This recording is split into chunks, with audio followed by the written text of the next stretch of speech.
नमस्कार, बहुत बहुत स्वागत आपका। मैं हूं आपके साथ मनुरा सक्सेना। आज जो खबर मैं आपके लिए लेकर आई हूं भारी मन से मुझे देनी पड़ रही है। यूं कहें कि मुझे एक तरफ नाराजगी भी है, गुस्सा भी है, तो वहीं दूसरी तरफ दुख भी है। आखिरकार क्या कसूर था उस चेतना का जो खेलते खेलते बोरवेल में गिर गई और उसकी अब मौत की खबर आ रही है। 10 दिन तक लंबा चला ऑपरेशन अपने अंजाम तक नहीं पहुंच पाया। कोटपुतली में, बोरवेल में सांसें थम गई चेतना की। चेतना ऑपरेशन जिसका हर एक अपडेट न्यूज़ 18 राजस्थान ने आप तक पहुंचाया, लेकिन जिसका अंदेशा था, उम्मीदें चूंकि हर दिन टूट रही थी जैसे जैसे वक्त बीत रहा था, और अंदेशा सही साबित हुआ जब चेतना को 10वें दिन ऑपरेशन के बाद बाहर निकाला गया, डॉक्टर तक पहुंचाया गया। वहां तक पहुंचने से पहले डॉक्टर का कहना था कि उसकी मौत हो चुकी थी। अब सवाल यहां पर प्रशासन पर उठ रहे हैं कि आखिरकार पहले बड़े फैसले लेने से क्यों कतराता रहा प्रशासन। क्योंकि आपने देखा कि जब 23 दिसंबर को ये बच्ची चेतना 3 साल की मासूम बच्ची बोरवेल में गिरी थी, तो 24 दिसंबर को ये दावा रात को किया गया प्रशासन की तरफ से कि हम रात भर में बस निकालने वाले हैं बच्ची को। 3 दिन तक देशी जुगाड़ इस्तेमाल किया गया और उसके बाद ये फैसला लिया गया कि पायलिंग मशीन बुलाई जाएगी। अब सवाल यह है कि आखिरकार पहले ही दिन पायलिंग मशीन क्यों नहीं बुलाई गई। ये देरी और लगातार हो रही देरी, चूंकि 48 घंटे बाद बच्ची का मूवमेंट नजर नहीं आया था कैमरे में, यानी कि अंदेशा बढ़ गया था कि कुछ कहीं गलत ना हो जाए इस बच्ची के साथ। और ये कोई पहला मामला नहीं है। आप देखिए राजस्थान में आपको कम से कम 20 दिन के बाद काफी तेजी से, ये 5 से 6 महीने में मामले बढ़ रहे हैं, तेजी से देखने को मिले हैं। अब दिसंबर के महीने के अंदर ही आपको याद होगा दौसा में भी आर्यन को बचाने की मुहिम छिड़ी, रेस्क्यू ऑपरेशन हुआ, लेकिन ये रेस्क्यू ऑपरेशन भी अंजाम तक नहीं पहुंच पाया।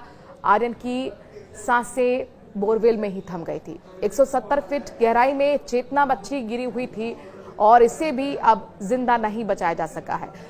अब सवाल यह है कि जब इस तरीके के हादसे हो रहे हैं तो उसके बावजूद भी क्यों प्रशासन सतर्क नहीं हो रहा, क्यों लोगों को जागरूक करने के लिए मुहिम नहीं छेड़ी जा रही है।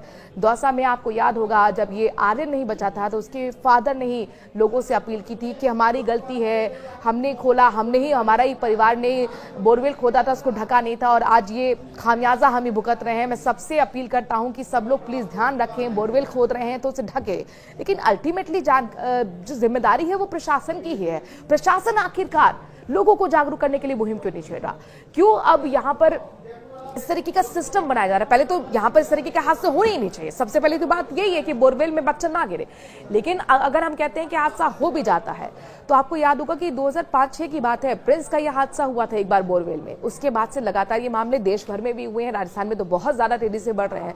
तो क्यों एक ऐसा सिस्टम नहीं बनाया जा रहा, क्यों ऐसे हम टेक्नोलॉजी का इस्तेमाल नहीं कर पा रहे जिसमें हम 24 घंटे में बच्चे को बाहर निकाल पाए। ये कोई पहला मामला नहीं है जिसमें एक मासूम जिंदगी खत्म हो गई। नए साल पर ये दुखद खबर।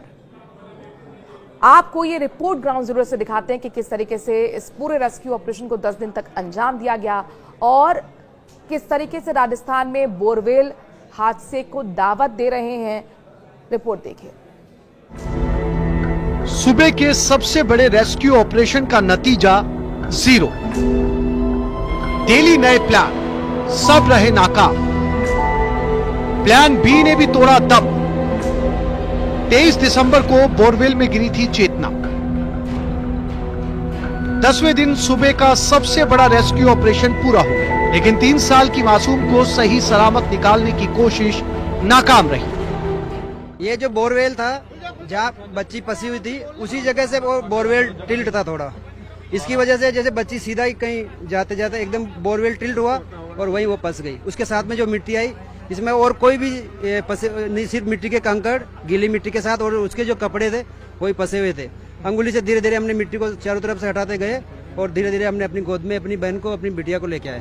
3 साल की हंसती खेलती चेतना डेड बॉडी की शक्ल में बोरवेल से बाहर आई। एनडीआरएफ के जवान महावीर जाट सफेद कपड़े में लपेटकर चेतना को बाहर लेकर आए। इसके तुरंत बाद चेतना को एम्बुलेंस से कोटपुतली के बीडीएम अस्पताल ले जाया गया, जहां डॉक्टर्स ने चेतना को मृत घोषित कर दिया। चेतना को निकालने की 5 से ज्यादा कोशिशें नाकाम साबित हुई।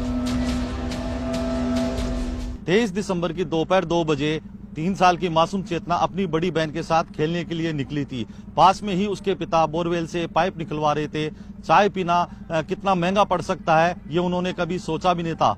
जैसे ही वो चाय पीने के लिए अपने घर पहुंचे, पीछे से चेतना बोरवेल में गिर गई। 23 दिसंबर दोपहर 1:50 पर कोटपुतली के किरतपुरा क्षेत्र में बड़ी आली ढाणी में चेतना बोरवेल में गिरी। दोपहर 2 बजे परिजनों ने पुलिस प्रशासन को सूचना दी। शाम 5:15 बजे एसडीआरएफ ने मौके पर पहुंचकर रेस्क्यू ऑपरेशन शुरू किया। शाम 6 बजे एनडीआरएफ की टीम पहुंची। रात 8:45 पर देसी जुगाड़ एक्सपर्ट्स जगराम एंड टीम पहुंची। डेली नए प्लान आए लेकिन सब नाकाम रहे। 24 दिसंबर शाम तक 4 देसी जुगाड़ फेल हो जाने के बाद आधुनिक मशीनों से खुदाई शुरू की गई। इसके बाद खबर मिली कि मासूम 120 फीट की गहराई पर अटकी है। इसी बीच 24 दिसंबर की सुबह के बाद से बच्ची की कोई हरकत नजर नहीं आई। लेकिन कहते हैं ना, उम्मीद पर दुनिया कायम है। सभी चेतना के लिए चमत्कार की आस लिए सैकड़ों लोग रेस्क्यू ऑपरेशन के आसपास रत जगह करते रहे।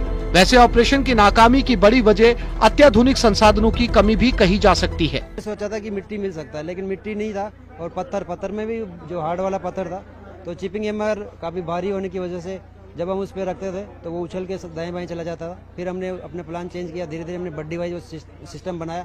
एक बड्डी सपोर्ट करता था, दूसरा बड्डी उसको तोड़ता था पत्थर को।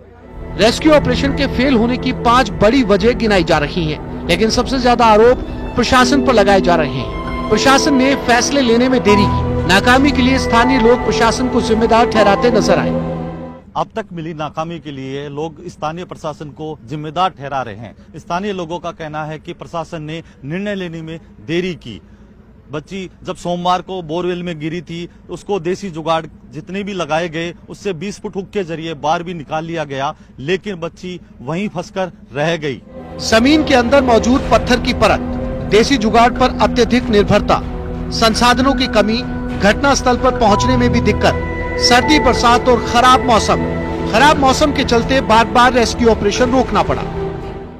स्टार्टिंग में जो ए प्लान था उसके तहत उसको लॉक करना संभव नहीं हुआ। बी प्लान था, उसमें बहुत सारी जो है दिक्कतें आई। बीच में पाइलिंग मशीन जो है पत्थर काटने में काफी टाइम लग गया। उसके अलावा केसिंग डालने में टाइम लग गया। बारिश आ गई, मौसम खराब हो गया। उसके अलावा जो है 161 तक ही जो है केसिंग जा पाई, आगे केसिंग पहुंचना संभव नहीं था। तो बाद में जो है बिना केसिंग के जो है सेफ्टी के साथ जो टनल बनाई गई, पहले 8 फीट की टनल बनानी थी, लेकिन 12 फीट की टनल बनानी पड़ी। उसका कारण ये था कि एक्चुअल में बोरवेल टिल्ट थी और दूसरी साइड में हो गई थी। उसके लिए हमको एक्स्ट्रा टाइम लगा, पूरी रॉक काटनी पड़ी, चट्टान काटनी पड़ी लगातार जो है। उसके लिए 3 दिन तक कटिंग चलती रही और उसके बाद आखिरकार जो हमने बच्चे को निकालने में सफलता हासिल। बोरवेल में गिरकर जान गंवाने वालों में चेतना पहली और आखिरी नहीं है। ऐसे हादसों की लंबी चौड़ी फहरिस्त है। खेत खलियान और आंगन में खुले पड़े बोरवेल में गिरने से देश में हर साल औसतन 50-60 लोगों की मौत हो जाती है। हालात इसलिए भी गंभीर है क्योंकि बच्चों को बाहर निकालने के लिए अभी तक कोई स्पेशलाइज्ड या रोबोटिक सिस्टम डेवलप नहीं हो पाया। इसलिए इस तरह के मामलों को लेकर अब सख्त कदम उठाने की जरूरत है। न्यूज़ 18 राजस्थान के लिए कोटपुतली से हीरालाल सैन की रिपोर्ट।